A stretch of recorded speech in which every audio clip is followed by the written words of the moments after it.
ఉత్తమ సమయం కోసం ఎదురుచూడటం కన్నా ఉన్న సమయాన్ని ఉత్తమంగా మార్చుకోవడం మంచిది.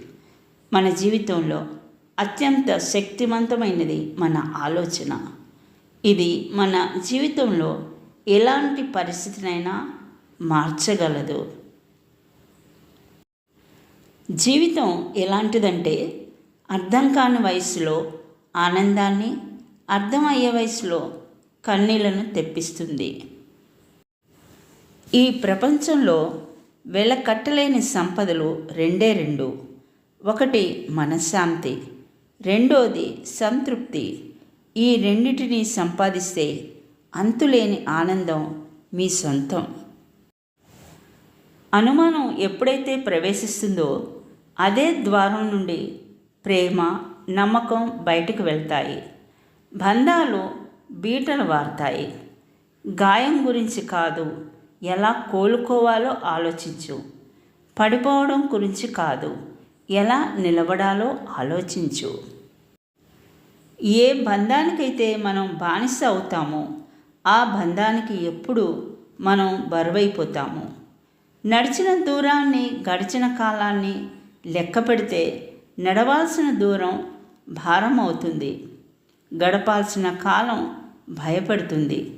మనిషిలో బలం ఒక్కొక్కరికి ఒక్కోలా ఉంటుంది. ఒకరికి శారీరక బలం, మరికొందరికి బుద్ధి బలము, మరికొందరికి మానసిక బలం. వీటన్నిటికీ కావాల్సింది ధైర్యం. అది ముఖ్యం. అది ఒక్క ధర్మంగా బ్రతికేవాడికే ఉంటుంది. ఎందుకంటే అలాంటి వారి వెనుక దైవం ఉంటుంది కనుక. ఏ కారణం లేకుండా ఎవరు మౌనంగా ఉండరు. కానీ ఒకవేళ అలా ఉన్నారు అంటే మనసులో చెప్పుకోలేనంత బాధ, మాట్లాడేవాళ్ళు ఎవరు లేనప్పుడు మౌనంగానే ఉంటారు. ప్రతి గెలుపుకు ప్రయత్నమే మార్గం అవుతుంది. వేగంగా ఆ మార్గాన్ని వెతికితేనే గెలవడం సులభం అవుతుంది.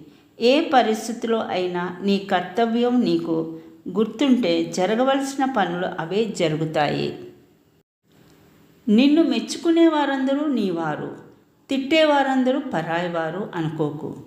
ఏ మెప్పు వెనుక ఏ మోసం ఉందో, ఏ తిట్ల వెనుక ఎంత ప్రేమ ఉందో గ్రహించు. శాంతంగా ఉన్నవాడే లైఫ్లో ఏదైనా సాధించగలడు. సానుకూల ఆలోచనలు ఉన్నవాడికి ఆనందం ఎప్పుడూ నీడలా వెంటే ఉంటుంది.